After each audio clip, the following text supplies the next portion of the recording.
What's up, Debt Free Mafia? What debt should you pay first? That's a great question. As a financial coach and the owner of the Debt Free Mafia, I want to help you with that today. Hey, real quick, I wanted to introduce myself. Again, my name is Rick. I'm a financial coach, owner of the Debt Free Mafia. I'm so glad that you're here.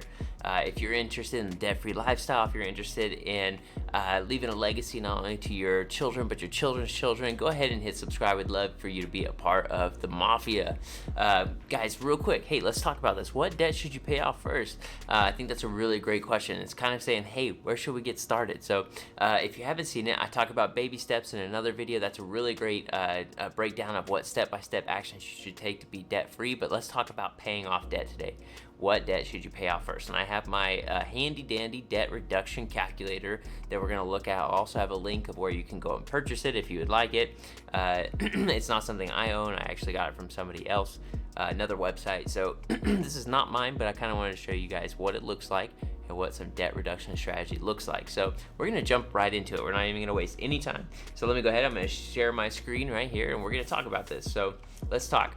Okay, so this is a debt reduction calculator. This is actually a debt snowball that I did with some clients. So these are actual debts. These are actual interest rates, actual payments, everything. So I wanna talk about that. What I did is I entered in today's date. And I listed our debts from smallest balances. So the smallest one they had was $764, and the biggest one that they had was $41,772, right? So I had those listed in smallest to largest, their names, who the creditor is, the interest rate in which they're being charged, and then the payment that they're making every month towards said debt. So there's that, and what this is going to do is this cool little spreadsheet kind of shows us, hey, what should we be paying off first? Now, what I teach is the debt snowball. I'm a big believer in the debt snowball. It's a big deal because what it does is it helps create momentum. Now, I will say this: whenever I was paying off my wife and I were paying off our debt, we did not follow the debt snowball. Here's the reason being, because I think sometimes debt can be very situational. This is why I always recommend that somebody hires a financial coach if you're not 100% sure what you should be doing. Financial coach is a great asset for you. So I say this because we had some family loans, and I don't know if you've ever had family loans or owed money to people, but owing money to other people in your life makes things weird. It just feels weird. You feel like you constantly owe them. You feel like you gotta constantly say, hey, I'm gonna pay you back. It makes it hard to enjoy somebody you're borrowing money for. It creates a tension that they might not feel, but you feel. And so what we did is we paid that debt off first and then did the debt snowball. So it's situational, again, because the reason why we did that is because we felt weird and we didn't want to damage any family relationships, because borrowing money from friends or family can and a lot of times will damage that relationship, and you might lose it forever. So it's not worth it. So if that's something you need to prioritize first, do it. However, we're going to talk about that snowball. So what is the first debt you should pay off? My recommendation is the smallest one. Let's get some momentum going. Momentum goes a long ways when it comes to paying off debt. So if you don't know how the debt snowball works, let me go ahead. I'm going to kind of learn you some on that. So let's see. We got our payments off here. I'm sorry, I didn't realize you guys couldn't see all this. Here you go. So here's the creditors, here's the balances that they owe, interest rates, payments. So let's talk about this. So we got them listed. So the first one I wanted them to pay off was their federal income taxes. This doesn't have an interest rate. When you owe taxes, you don't have to pay interest on it. You will pay late fees if you're late on your payments. Their payment was $105 a month towards this debt. So what I wanted them to do is I wanted them to not just make the minimum payment, but to adjust their budget to find all the extra cash that they possibly could, even if it meant selling stuff in the garage, picking up extra hours at work. I think they both did that. I think they picked up extra hours at work, and I think they sold some stuff to start paying this off. So what we do is we pay off the lowest balance first. After we get that paid off, we take this $105 and we add it. Since we've already had it budgeted that we're paying $105 a month, we want to make sure that we're keeping that in the budget, but we're going to add it to the next biggest debt. So this next payment, the payment we would be making on this care credit, is going to be $155, right? So we're adding the $105 that we were paying, but since we paid it off, we're going to take the payment we were making and add it to the next payment of the next largest debt. So and so on and so forth. And at every debt that you pay off, you take the minimum payment and add it take the minimum payment, add it. So as you can see, let's say that we paid off all. Some of these have small amounts of small payments because they were in collections and we were just making up the payment that we could in the budget at the time. So that's why it's only $10 for some of these.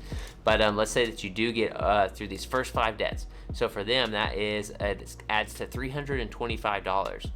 So after they paid off these first 5 loans, their goal would be to pay $335 because they're adding $10 to the $325 to this one. So, and I want to show you the math of how effective this is. So let's look at this. So their total debt was almost $120. Every month they were paying a little over, getting close to $2,500 a month on debt payments. Can you believe that? That's a lot of money, right? Imagine if we didn't have any debt. That's the extra $2,500 they have every month. And they know this. They're on their way to clearing up their debt. So I have this strategy down here. This strategy will break it down. This even has a chart and everything that you can go off of.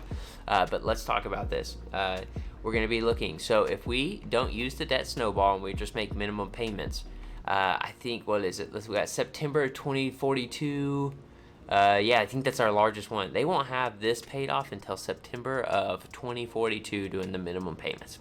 That is so far away, right? And it's like they're going to spend a third of their life paying off this debt, doing no snowball.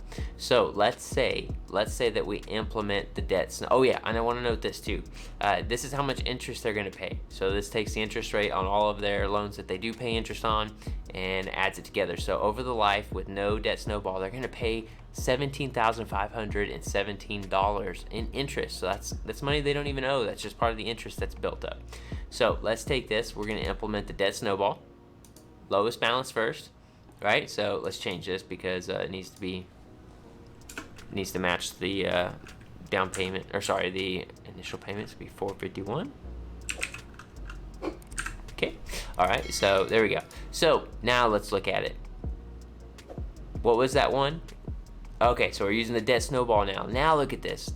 They can have this one paid off by February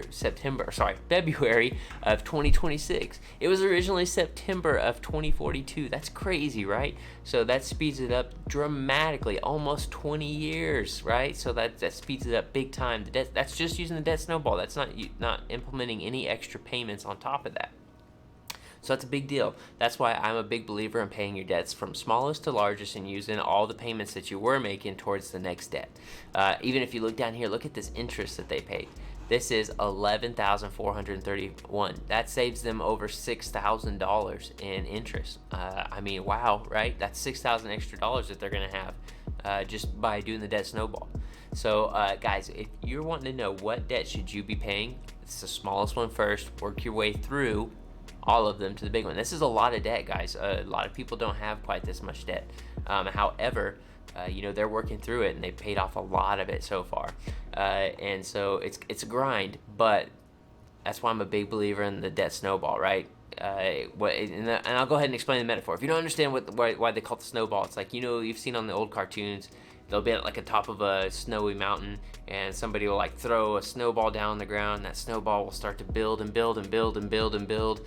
And, you've seen it on the cartoon shows where it's like running over Wile E. Coyote or whatever as it's going down, but it's getting bigger and bigger. And the reason why it's using that metaphor is because your payment every single month is getting bigger and bigger on whatever your smallest loan is, because it's a lot easier to make a dent in these giant loans like this $40,000 loan. It's a lot easier to make a big payment on it if you're spending. So by the time they get to the paying off this loan, they'll be spending, their payment's going to be their entire debt budget, which is $2,451. So it's a lot easier to pay $40,000 off if you're paying nearly $2,500 a month on it, right? So that's the magic of the debt snowball. Once they get this all paid off, boy, it's going to feel good for them because they're going to have a lot more cash every month and they're not going to owe on anything. So, guys, that is the debt snowball. Again, pay off that smallest debt first unless there's some other obligations that you need to consider. I think that's the smartest thing to do. Again, I hope this was helpful to you. If you want to be a part of the Debt Free Mafia, go ahead and hit subscribe. Hit like if this was helpful. there's other people that have this question. The like button helps this video get to them. I'd love for you to be a part of the Mafia. Let me know below if you have any questions or what your thoughts are on the debt snowball, or if you have any other questions on the debt snowball. I'd love to answer them for you. I do a lot of one-on-one chatting with folks about these kinds of things, so please feel free to leave comments. I'd love to talk to you. Guys, I appreciate you and hope you have a great day. Peace.